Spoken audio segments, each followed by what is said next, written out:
এই হচ্ছে আমার সেই সর্ষা, পেঁয়াজ আর ট্যাংরা মাছের চচ্চড়ি।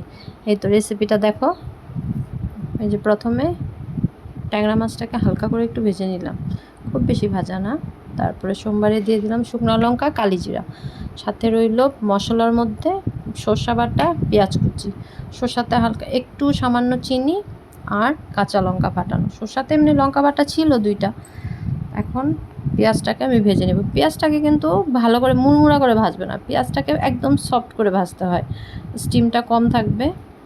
দিয়ে দিলাম পেঁয়াজের মধ্যে দিয়ে দিলাম লবণ, হলুদ দিয়ে পেঁয়াজটাকে আমি সুন্দর করে সফট করে ভেজে নিলাম। ভাজা হয়ে গেলে তারপরে হচ্ছে এখন দিয়ে দিব আমি সর্ষা, কাঁচা লঙ্কাটা দিয়ে দিলাম। সর্ষাটা কিন্তু দিয়ে বেশি ভাজা যাবে না, সর্ষা তো জানোই বেশি ভাজলে একটু তিতা তিতা হয়ে যায়। তাই সর্ষাটা একটু দিয়ে নাড়াচাড়া করে দিয়ে দিব এখন মাছ, ট্যাংরা মাছটা দিয়ে দিলাম। দিয়ে আরেকটু মিশিয়ে নিব, মিশিয়ে নিয়ে দিয়ে দিব জল।